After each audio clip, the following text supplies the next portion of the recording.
The book of Genesis, chapter 4, verse 1.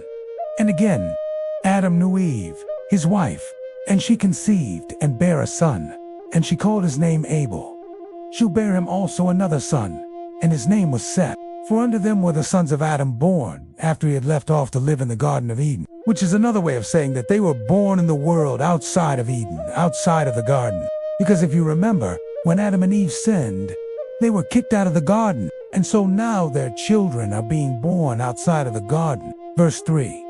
And with these two boys, it came to pass in process of time that Abel became a keeper of sheep, and Seth an husbandman. For this literally means tiller of the soil, or a farmer. In other words, Abel was a shepherd, took care of the sheep, and Seth stayed at home and tilled the ground. Verse 4.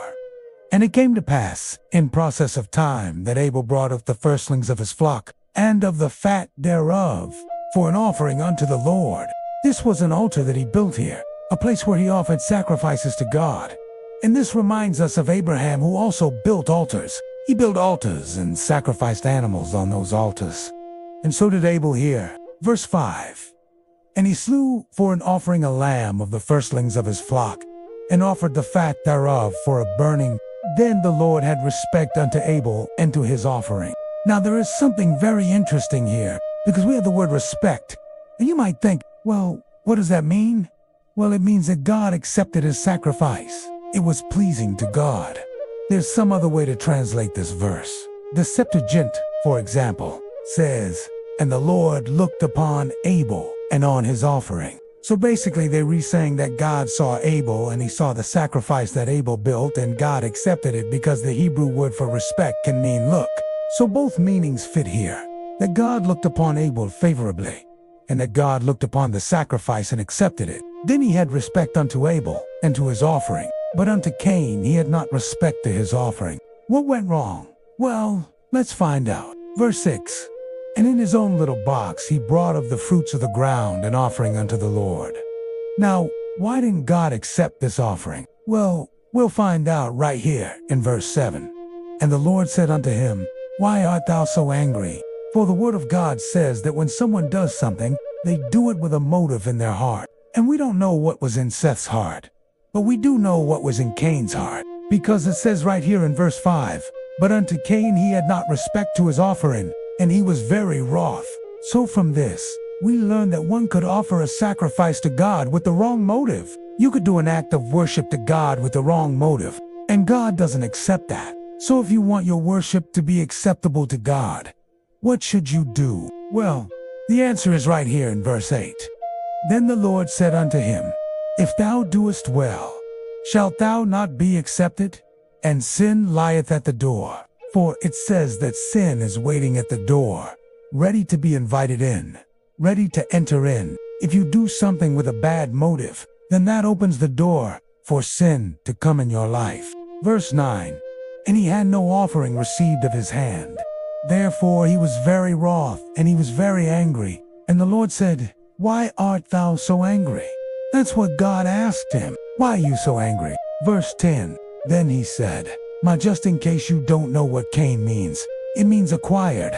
My offering is better than yours. For I also am from the ground, to wit, a tiller of the soil. Not exactly sure what he means by that. Maybe that you as a farmer are better than me, you as a shepherd. Verse 11. And the Lord said, Why dost thou not rather choose that which is good? And why dost thou not rather choose that which is good? Meaning, why don't you choose to walk in God's ways instead of your own ways? Why don't you choose holiness over sin? Why don't you choose God's righteousness over your own righteousness? That's basically what God's saying. Why don't you choose good over evil? Why don't you choose me over yourself? Verse 12. And now, behold, the sin has grown great. Sin has now become big and strong, and death is at the door. It's waiting to be invited in, and death sprang up.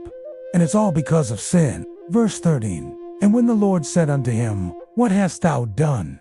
And he said, I know not. What did I do? Verse 14. And the Lord set a mark upon him, lest any finding him should kill him. If you read between the lines here, God is saying, Cain, I'm going to put a mark on you. You're a murderer now, okay? You're a killer now, and I am gone, nah.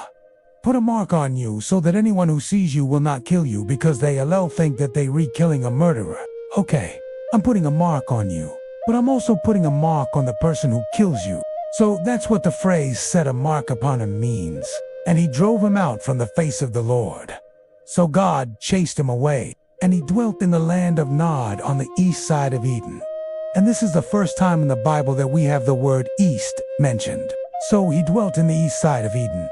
And unto Cain he said, Thou shalt not kill. In other words, you are forbidden to murder. Verse 16. And if a man slay Cain, vengeance shall be taken on him sevenfold. In other words, if somebody kills Cain, whoever does this to him, God will take vengeance on them. Sevenfold vengeance. Verse 17. And Cain went out from the presence of the Lord, and he built it near to the Garden of Eden, just outside of Eden. And he called the name of the city Enoch. Verse 18. And unto Adam and Eve, they had yet sons and daughters. Adam was 130 years old when he had Seth, and he lived for another 800 years after Seth was born. And they had many sons and daughters.